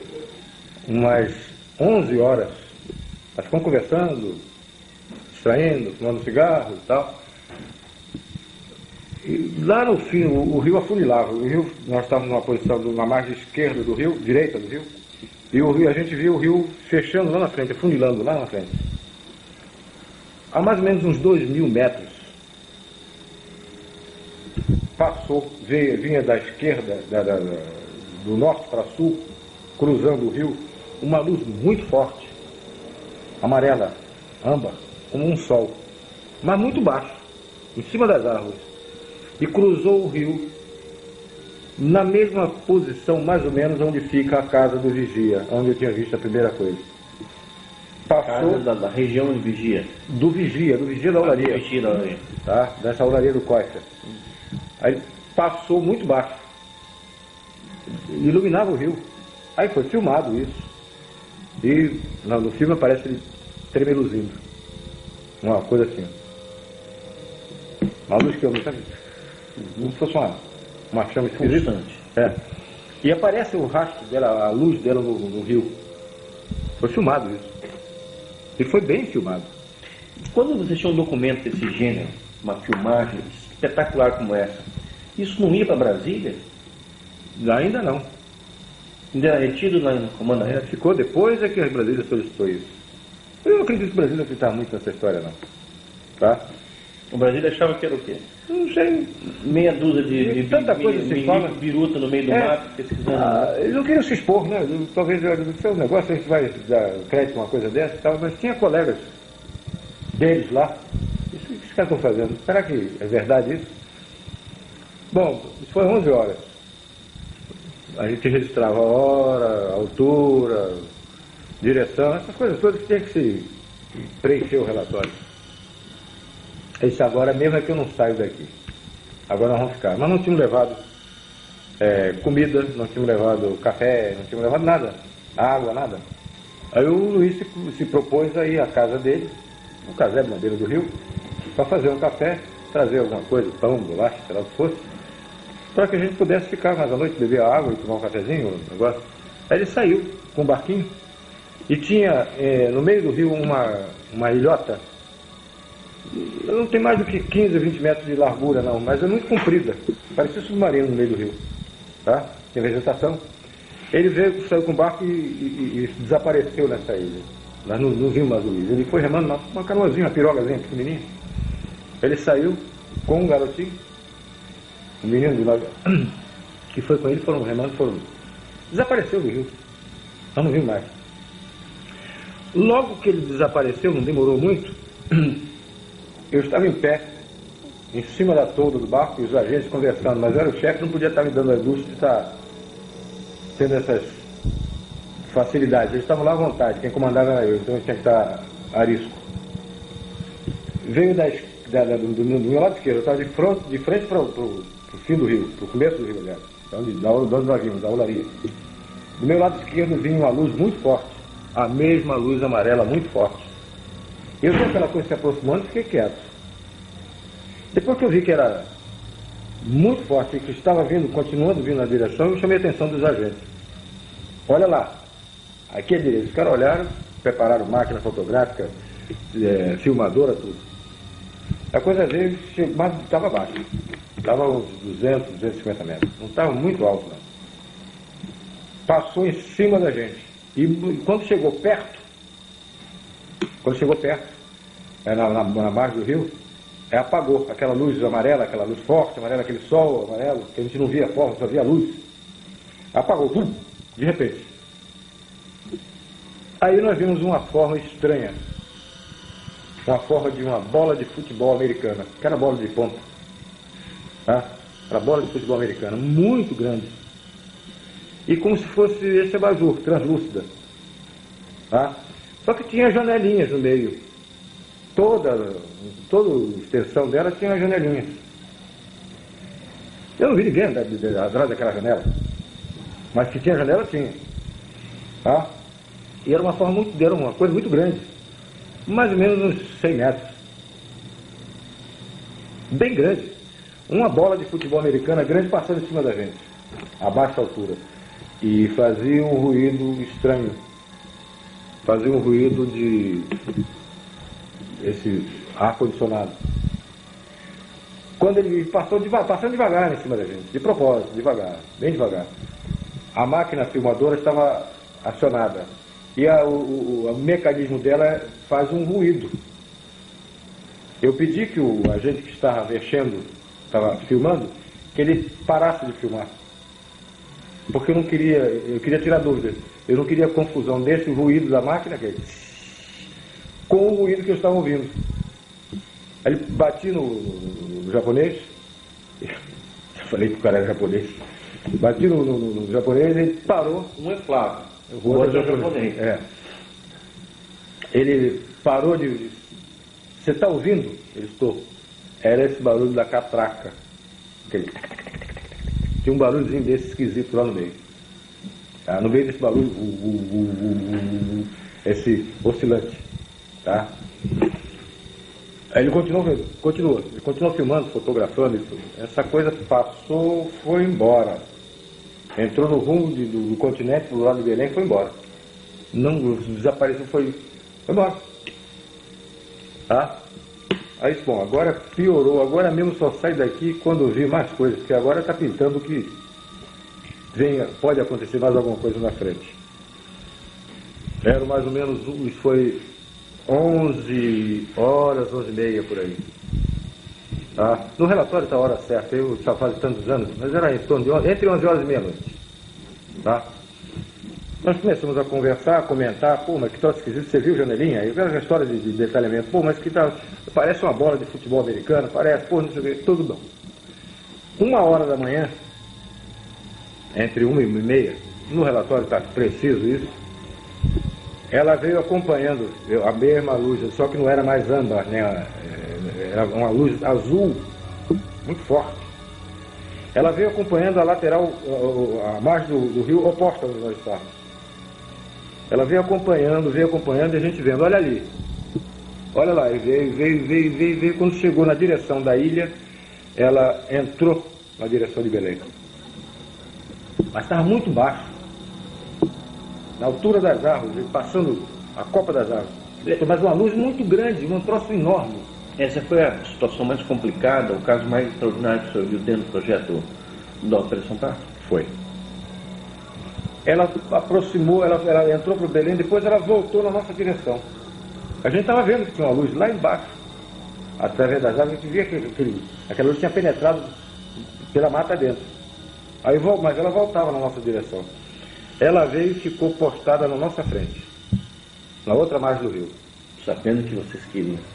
Parou na nossa frente, e depois eu fui, por curiosidade, depois por questão de exatidão do relatório, eu fui medir essa distância. 60 metros. Tá? Ele parou e ficou parado na nossa frente. Aquele monstro, um sol azul. Era um brilho muito forte, mas que você podia encarar, você podia ficar fitando. Ela não te machucava a vista. Janelas? Não via nada, só via aquela luz muito forte. Tá? Muito forte, um azul estranho, mas muito alto, muito grande, um sol enorme na nossa frente. Imenso, um troço inacreditável, incrível. Nós ficamos parados olhando, e agora? Aí eu fiquei com medo. Pô, agora está muito perto. Estava do outro lado do rio. É menos do que a distância de gol a gol no campo de futebol. É imenso. Tá? Parado aquela coisa na nossa frente. Nós ficamos olhando, ele demorou assim uns 3 minutos, talvez, com essa luz azul, e a gente olhando. E ninguém falava, e filmando, fotografando e tal. E a gente olhava e disse, porra, agora? De repente essa luz azul apagou. Pum! Rápido. E apareceu o que estava atrás dessa luz, o que estava emitindo essa luz. O objeto era essa bola de futebol americana que estava em pé na nossa frente. Uma bola de futebol de 100 metros de altura. Tá parada na nossa frente. Não vi janela nenhuma. Era um objeto diferente, então. Devia ser o mesmo, mas devia estar com o interior apagado, sei lá, alguma coisa assim. Não dá para, eu não te digo que vi janela, tá? Vi aquela bola de futebol, aquela coisa na nossa frente. Ficou mais algum tempo e de repente ela ficou com medo. E agora? Todo mundo ficou com medo. E agora? Se esse cara vem e carrega a gente, como é que fica?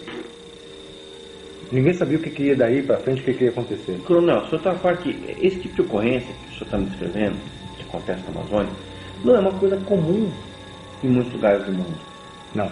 Não é. Isso é uma coisa extraordinária. Dentro da ufologia, são depoimentos, primeiro, absolutamente qualificados, que foram feitos por várias testemunhas, o objeto é visto por várias testemunhas, todas elas qualificadas, e dentro de uma função militar que é justamente ligada a isso. Agora, o que na sua opinião é o objetivo dessas naves? O que na sua opinião essas naves insistiam tanto em aparecer no Nordeste, na Amazônia? Enfim, o que passava pela sua cabeça? O que era isso? Vou te responder uma conclusão minha, pessoal. Essa conclusão eu expus a alguns amigos sérios, que ufologia eu trato com muita seriedade. Passei a me interessar muito mais depois que a aeronáutica parou, eu continuei interessado no assunto. E para mim é um assunto muito sério. Eu descarto muita coisa de avistamento que eu não vi, não tenho certeza. Então passei a estudar com muito mais seriedade isso. E fui procurar entender, eu já tinha visto. Agora eu queria entender. Eu queria tirar conclusões daquilo. Tá? Conclusões que eu não podia colocar no relatório. Porque eram conclusões minhas de estudar, de procurar entender, que não cabia no relatório. Tá? Eu fui oficial, como eu te disse, eu fui oficial de operações de selva. Tá? Por isso que vem minha conclusão. Eu fui oficial de operações de selva. E tive muito contato com tribos de índios. E a gente tinha muito cuidado, tinha muita preocupação de não transmitir para os índios alguma doença que tivesse contida em nós, controlada por anticorpos nossos, que eles não tinham, e você pudesse passar para ele uma gripe, um sarampo, uma difteria, alguma coisa dessa natureza, uma tuberculose, porque nós temos esse... É uma tragédia isso. Nós temos isso dentro do nosso corpo, mas controlado. Nós temos... essas coisas existem no nosso organismo, mas o nosso organismo tem defesa, e eles não tinham. E eu tinha muita preocupação de que, involuntariamente, mas mesmo cumprindo a missão, eu tivesse transmitido isso para os índios. Felizmente nunca houve um caso desse, eu não me lembro de ter involuntariamente danificado algum índio dessa forma. Essa era uma preocupação minha, E eu fui concluir uma outra coisa com respeito a o porquê que eles estão fazendo isso. Se eu fosse eles, eu me coloquei no lugar deles. E eu precisasse de um aparecimento aberto, franco, direto. O que eu teria que fazer? Eu teria que me proteger. Eu como eles, teria que me proteger. Me proteger como? Sabendo que você, Jevaé, você, Petit, você porta dentro do seu organismo que possam danificar o meu. Entende? Eu só podia fazer essa defesa minha se eu tivesse uma amostra do seu sangue, uma amostra do seu tecido. E não foi difícil eu imaginar que eles estivessem fazendo nessas coisas que viraram até como chacota, viraram chupa-chupa, que eles estivessem fazendo coleta de material. Que eles estivessem coletando sangue para ver o que estava contido naquele sangue que pudesse danificá-los num contato necessário futuro. Certo? Então, e não só o sangue, como também material, células.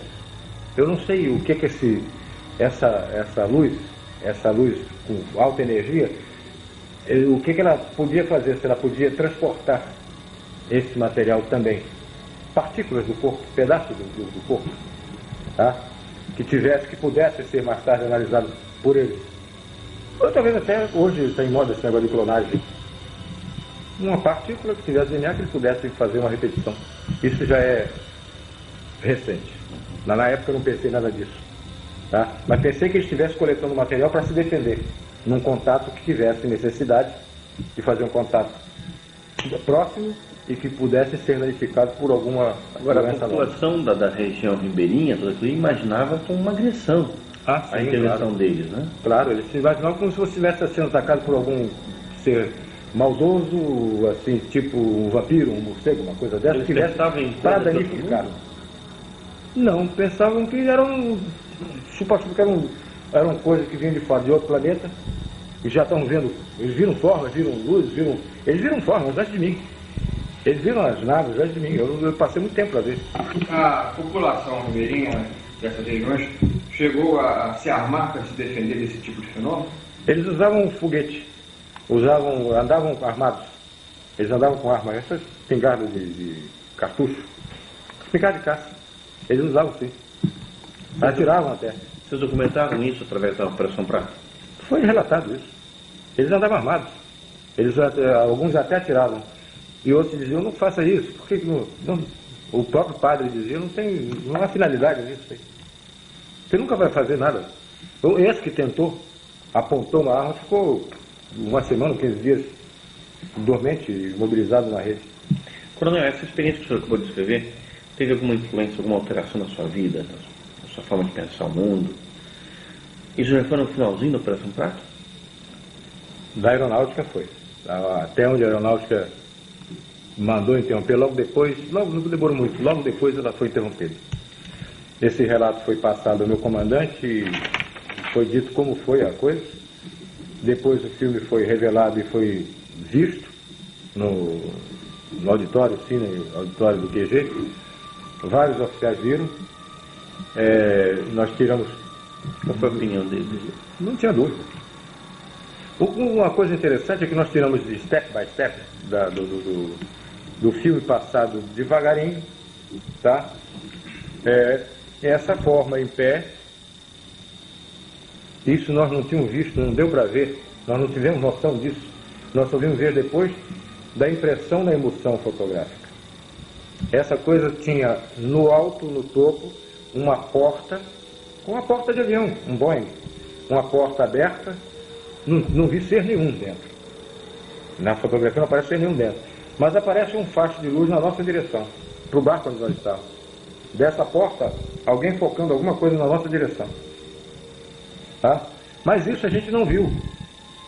Eu não sei se na ocasião em que estava com essa luminosidade azul muito forte, que a gente não via que tinha uma forma dentro, só viu aquela bola azul enorme. Perfeito. Agora, com uma declaração desse nível, uma coisa extraordinária como essa, já no 3 ou 4 meses de trabalho na Operação Prato, por que o Comar, por que a Aeronáutica foi então desativar o projeto? Olha, eu te digo que talvez tenha sido por o que eu já disse em outra oportunidade. São perguntas que se faz. Cada vez que você responde, eles querem mais. A população, o mundo, quer mais. São perguntas que você não pode responder. Quem são? Ninguém pode responder. Talvez quem esteja mais avançado nisso é o americano. O russo, talvez. Quem são? Não tem resposta. De onde vem? Não tem resposta. O que eles querem? Também não tem resposta.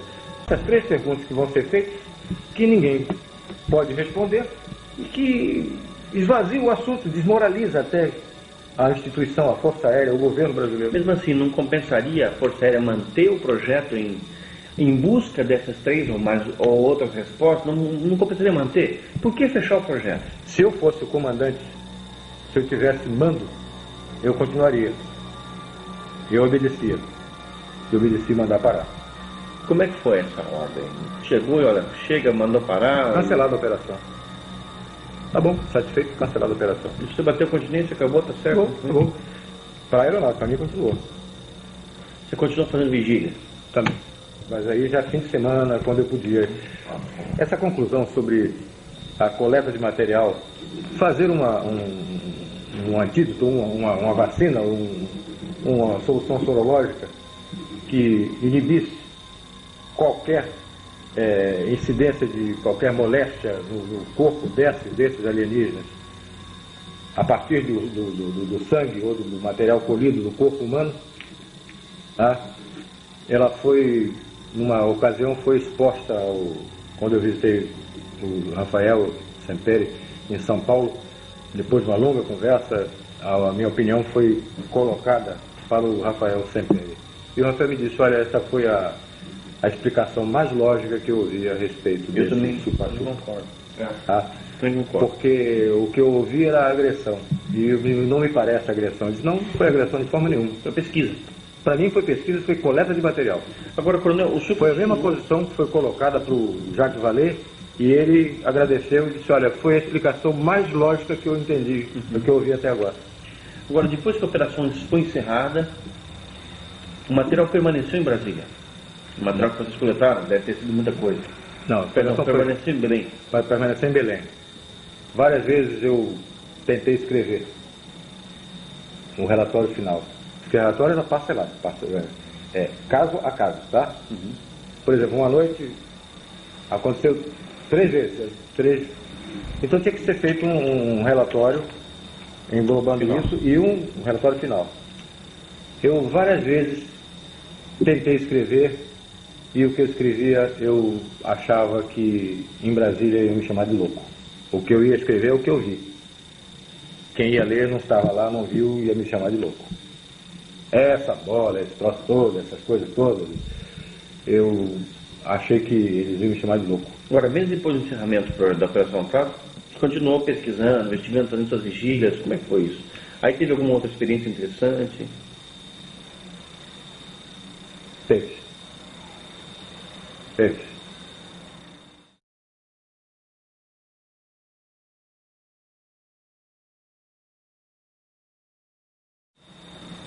Eu uma vez estava em casa, eu nunca relatei isso não. Estou abrindo para você em altíssima confiança pela tua seriedade. Podemos publicar? Pode. Vou repetir. Nunca falei isso para ninguém que autorizasse publicar. Tá? Estou te falando agora. Já estou com 60, daqui a pouco estou com 70. Se chegar lá, se não desaparecer antes. Tá? Eu estava em casa, tinha recebido uns livros do Bob Pratt, que eu pedi ao Bob Pratt, que eu estava querendo estudar mais isso, queria entender mais. Vamos fazer um parênteses. O Bob Pratt o visitou durante a Operação Prato? Logo no início. Da Operação Prato? Logo no início da Operação Querendo Prato. informações? Queria conversar comigo. O que ele perguntava? E qual era o interesse dele? Ele queria saber sobre o que tinha ocorrido, porque ele tinha estado na Ilha dos Caranguejos. E eu nem sabia da existência da Ilha dos Caranguejos, do que tinha ocorrido lá. Depois eu mandei verificar o que foi. E que outros ufólogos procuraram para saber a respeito disso, nacionais e internacionais? Mark Berezovsky, General Shoa, vários. Eu me lembro bem de Mark Berezovsky, nem sei, nunca mais mantive contato com ele. Ele é colaborador da revista também. Ele escreveu, ele telefonou para mim, tá? Mas ele queria conversar e não tivemos oposição. Eu não consegui falar, não conheço o Berezovsky pessoalmente. Daniel Rebisso? Daniel Rebisso mais tarde, bem mais tarde. Reginaldo Taíde? Reginaldo Taíde esteve em Belém, conversou comigo. Tá? Vários ufólogos me procuraram e um deles, o Bob Pratt, me procurou. Teve um cara da Argentina que eu não sei o nome, tá? O Jacques Vallée depois, bem depois, o Jacques Vallée falou comigo anos depois, tá? Me deu até um livro presente. E o senhor tinha condição de falar alguma coisa, declarar alguma coisa a esses ufólogos nessa época? O senhor era autorizado? Eu conversava com eles sobre o assunto. Eles viram até algumas fotografias, tá? Conversamos com a palavra oficial da Força Aérea Brasileira, tá? E eu não estou autorizado por ninguém para estar dando opinião de coisa nenhuma. Eu não podia falar. E esses ufólogos mantiveram essas palavras? Mantiveram. E continuaram trocando correspondência? Continuavam trocando correspondência. Eu era frequentemente consultado, alguns casos. Logrônio, você sabe do caso de Logrônio? Não? O Rafael, um caso de um padre, uma sonda que entrou, que parou o rádio. Eles mandavam casos para que eu desse opinião a respeito. Ufólogos internacionais? Também, da Espanha. Nacionais e internacionais, e mandavam casos para o senhor analisar? Através do Rafael Sependurado, do Marco, daquele nosso amigo Osni Schwartz, tá? Eles mandavam, olha, eu trouxe uns casos aqui para você dar uma opinião, você ler isso e dar a sua opinião a respeito. Vários, inclusive dos Estados Unidos. Então eu estava em casa, tinha recebido de presente do Bob Pratt uma porção de livros, eu lia. Esses livros procuravam me aprofundar mais em ufologia, em humanoides, aparecimentos, ou abduções e outras coisas. Eu fui me munindo de mais conhecimento sobre ufologia.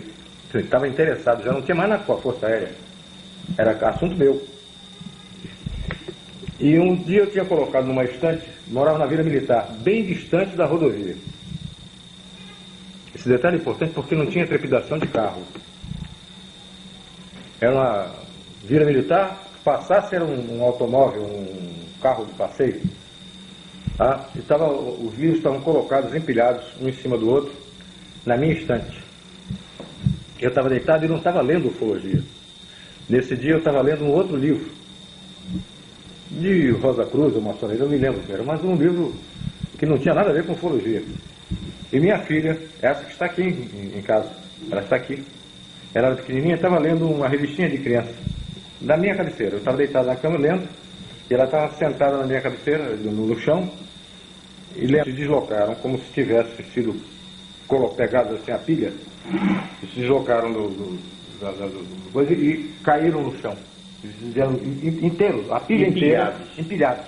Transportados verticalmente, empilhados até o chão. Como se tivesse uma mão embaixo e outra em cima. Isso. Como se pegasse a pilha assim e fizesse isso, foi até o chão. Quando eles bateram no chão, claro que a pilha desmontou. Mas não caíram os livros, eles vieram empilhados até o chão.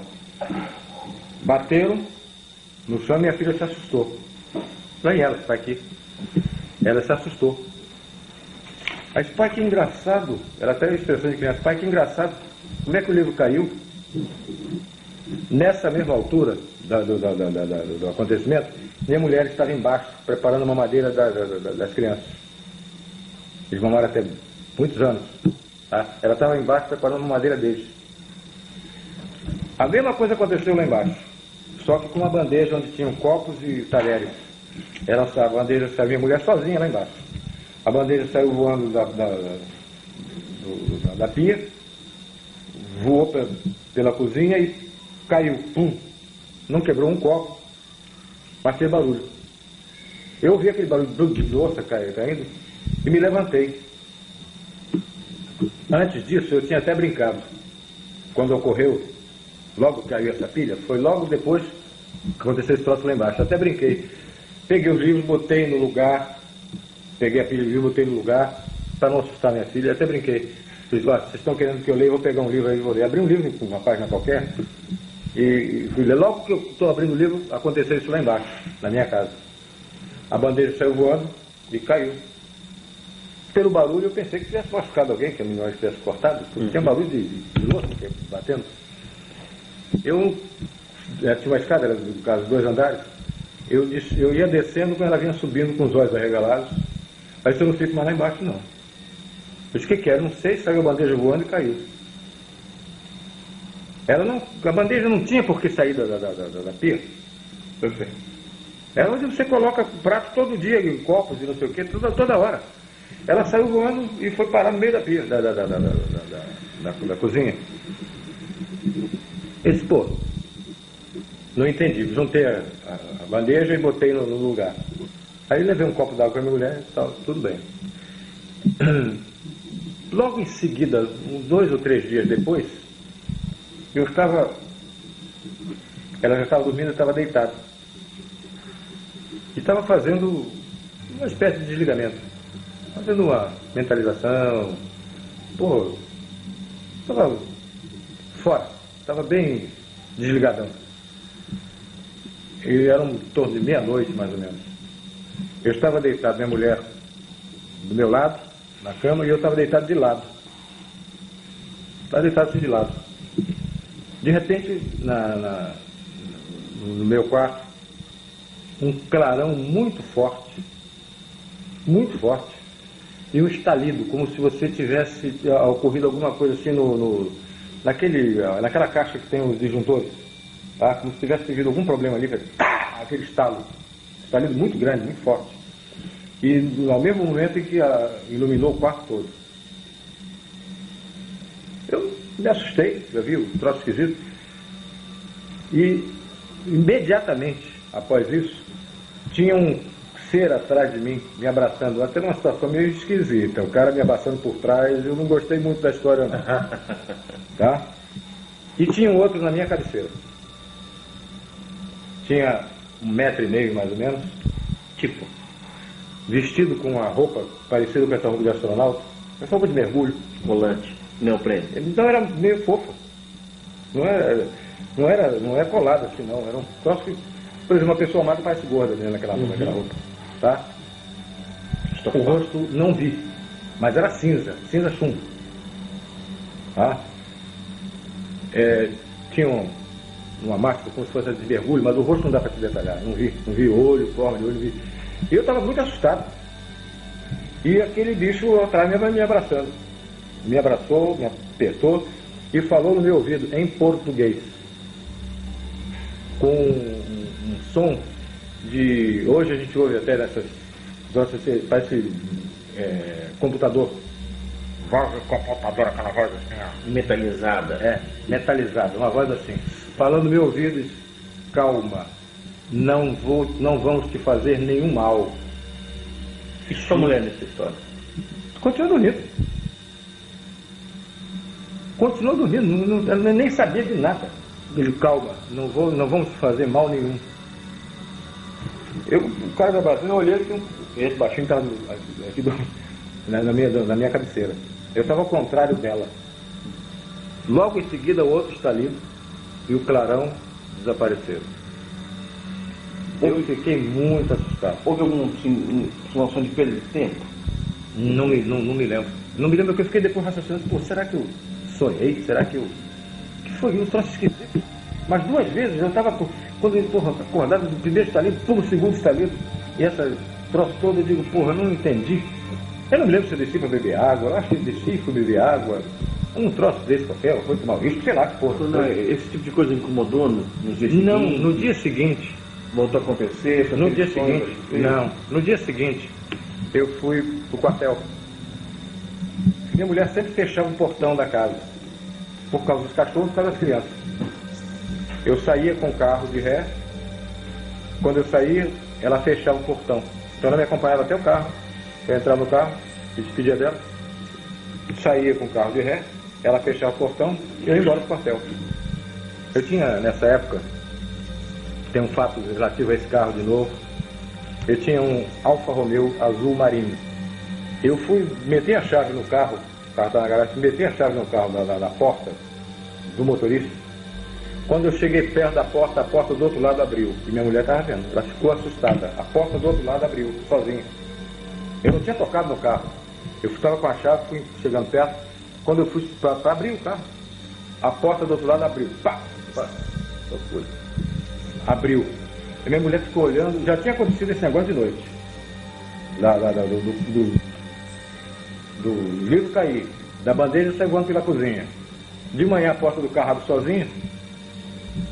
Aí ela ficou assustada. Eu até brinquei. Olhei, companheiro, você não vai andar muito não, a viagem é curta. Daqui pro Quejeiro, minha casa Quejeiro é pertinho. Companheiro, a viagem é curta. Conversando com alguém imaginário. Aí sentei no carro. Aí estiquei a mão para fechar a porta. Quando eu estiquei, a porta fechou sozinha. A minha mulher ficou mais assustada ainda. Que coisa é essa? Pum, fechou. Eu saí, fui pro QG. Nós está hasteando a bandeira, estou batendo continência e o meu braço esquerdo forçava muito. Eu doido para parar aquele... a bandeira chegar lá no topo e parar o hino, para eu poder coçar meu braço. Eu não podia tirar a mão da bala. Aí o braço coçando, marcou muito, eu... Quando parou, eu cocei, eu olhei e estava vermelho, esse lugar aqui. Eu te mostrei isso, não? Não. Estava vermelho nesse lugar. Eu olhei, pô, esquisito. Tinha um ponto vermelho e todo em torno, assim, cor de rosa. E nesse ponto, esse ponto desde essa época direito, de 77, 78, esse ponto está no mesmo lugar. Tá? Aqui, ó. Aí, pô, passou, eu vivia com esse troço coçando. Eu estava trabalhando, estava fazendo minhas obrigações lá na minha mesa e tal, isso que eu coçava esse troço. Aí um dia, por mera curiosidade, eu apertei nesse ponto, aqui, presta atenção aqui. Quando eu apertei, parece o troço aqui na frente, ó. Olha aqui, ó. Uhum. Olha aqui, ó. E se eu apertar assim, você vai ver que ele aparece aqui no meio, ó. Passa a mão. Tá vendo? Uhum. Como se tivesse uma coisinha de plástico, um pedacinho de plástico aqui, ó. Olha aqui, ó. Fica pouco, né? O senhor já fez algum raio-x, algum tipo de... Já não sai nada. Olha aqui, ó. Olha a ponta aqui. Pega nesse ponto aqui. É. Aqui não, na ponta ali. É, eu tô sentindo uma coisa, parece uma agulha que ficou lá dentro. Uma bem mole, é um plástico. Um plástico. Uma agulha de plástico que entrou e ficou. É. Que não parece ser veia. Não, não é. O senhor aparece a ponta ali, ó. Vou apertar uma vez aqui, ver se aparece isso. Muito estranho. Tá? Vamos fazer uma cirurgia para isso aí. Eu não. Já me aconselharam, não. Escuta só. Eu conversei depois com a equipe, ó, isso aqui. Os caras ficaram olhando. Aí o Flávio falou, eu tenho a mesma coisa na perna esquerda. Eu acho que é a esquerda. É uma das coxas. Ele tinha isso numa coxa. O Flávio, esse súbito, morreu de derrame. Tá? Ele tinha uma coisa dessa na perna esquerda. Mesmo tipo de coisa? Mesma coisa. E os demais? Não, só nós dois. Só eu e ele. E ele já morreu, hein? Pois é. Toma cuidado. Mas ele morreu primeiro que eu, mas ele na frente. Depois eu conversei com um amigo meu, médico. Mostrei, ele disse, esquisito. Vamos ao hospital, vamos ver isso aí. Fizeram a regulagem do raio-x para só pegar a pele e tal, não sai nada. Uma vez que eu fui a São Paulo, conversei com o Rafael Semperi lá. O Rafael tinha metade do apartamento dele, é ufologia. Tinha arquivos, tinha máquina. Hoje está pior, eu imagino. Tá dentro, imagina. Ele chegou e então pegou uma bússolazinha, pequenininha que ele tinha. Ele chegou, vou dar uma olhada aqui. Quando ele colocou a bússola em cima, ela oscilou. Por isso que eu sugiro, pode ser uma evidência física sem precedência na coisa. Tá? Ele chegou, colocou, ele fuma cachimbo, né? E ouve muito mal, ele ficou assim, então ele... Deixa eu ver isso aí. Eu quando mostrei, olha aqui, ó, aparecendo. Uhum. Aí ele chegou, pegou uma bússolazinha pequenininha, parecia uma latinha de pomada. Uhum. Ele botou aqui em cima, a bicha tum, variou. Ele disse, Holanda, isso aí é um troço que eu nunca tinha visto. Conversei com o médico, mandou eu fazer a pesquisa radiológica, isso aí não aparece nada. Aí eu conversei, falei até com o Rafael, eu vou mandar abrir a pele aqui e ver o que é. Rapaz, se eu fosse você, não faria não. Deixa como está. Está te prejudicando? Não. Te incomoda? Não. Hoje não importa mais. Eu já sugeriria diferente, tirar isso aí. Eu não, deixa como está. O senhor entende que o governo brasileiro continua fazendo pesquisas ufológicas, seja na Amazônia, seja em algum outro lugar, a respeito desse fenômeno? Pesquisa como determinação, como programa, não. Não acredito. Não tenho nenhuma informação a respeito. Primeiro porque eu estou fora. Estou na reserva. Tenho muito pouco contato, a não ser financeiro, com o Ministério da Aeronáutica. Tá? Tenho amigos lá, mas eu nunca ouvi falar disso. Que tivesse um programa. Numa eventualidade, ocorrer um fato, o Ministério vai investigar. Como investigou o caso dos F-5, aqueles que saíram atrás. Tá? Mas com o programa, não acredito. Não tenho conhecimento. Mas o senhor acha que deveria, então, haver um programa desse tipo, mantido pelo governo brasileiro, de pesquisa? A minha opinião pessoal, eu acho que sim. Se eu fosse comandante, se eu fosse mando na Força Aérea Brasileira, eu faria sim. Eu já tenho minhas razões pessoais. Mas mesmo que eu não as tivesse, se eu fosse comandante, eu mandaria sim. O que o senhor imagina que foi feito da Operação Prato, dos documentos? Acho que estão arquivados, sem dar muito valor a isso. Não tive conhecimento de nenhuma repercussão disso no Ministério da 500 fotografias, dezenas de filmes. Não foram 500 fotografias para eles. Foram as fotografias contidas no relatório. Alguns negativos. A maioria foram com lá. Em Belém. Existe alguém lá, que o senhor sabe, que esteja tomando conta desse material? Ele está guardado no segundo comando e você não vai obter nada a respeito disso. Ninguém abre isso. Tem alguém tomando conta, alguém cuidando, mantendo isso aqui? A minha seção, com a qual eu pertenci, fica guardado, mas você não terá sucesso nenhum. Ninguém abre, nem Brasília, nem Belém. Os meus filmes, os 4 filmes que foram feitos, filmes de filmadora, falei que foram mais de 500 fotografias. Mas os filmes foram feitos 4. Um era do Ministério da Aeronáutica. 3 eram meus. Os 4 foram para o Ministério da Aeronáutica, eu nunca tive meu de volta. Os outros foram comprados com meu dinheiro, foram feitos por mim, e a Aeronáutica nunca me devolveu. O senhor nunca pensou em guardar um souvenir desse material? Não, veja bem, eu lhe falei, a Força Aérea foi e é a minha vida. Eu adoro a Força Aérea Brasileira, muito mais quando estava lá dentro. Tá? Hoje eu fico de fora, vendo como é que meus companheiros, os que me sucederam, como é que estão fazendo com ela, para que ela prospere, para que ela progrida, para que ela se engrandeça. Eu sempre tive um respeito muito grande pela Força Aérea e pelo meu serviço. E eu nunca faria isso com a Força Aérea. Fiquei calado 20 anos. Fui consultado, fui procurado várias vezes. Me pediram que eu escrevesse, que fizesse declaração. Você mesmo, você me pediu, eu disse, não posso falar. Hoje não, hoje estou na reserva. E para os militares que permanecem na aeronáutica, que sabem que existem esses documentos e que a população tem o direito de conhecê-los, você não acha que vai ter um certo embaraço? Você não acha que esses documentos deveriam ser liberados para o público? Aí já é decisão de comando. Eu acho que, a minha opinião, é aquela que eu te disse. Se abrir, se disser, logo em seguida vem outras perguntas que o Ministério da Aeronáutica, o governo brasileiro não tem resposta. Para evitar esse constrangimento, não se fala nada. Uma vez eu estava assistindo o Flávio Cavalcante, um interrogatório sobre isso, um cara perguntou, já que essa coisa, por que eles não pousam no Maracanã, para todo mundo ver? Se acontecer um caso desse, um pouso na esplanada do Planalto, aí não tem jeito. Não é? O que eu acredito é que em futuro próximo, bem próximo, e posso ser até um pouco mais abusado do que eu estou te dizendo, não chega a 2 anos, esse evento vai acontecer. Dentro de 1 ano e meio a 2 anos, esse evento vai acontecer. Contato claro, aberto, todas as televisões do mundo, CNN, Globo, todo mundo vendo. Isso deve acontecer dentro de um futuro bem próximo.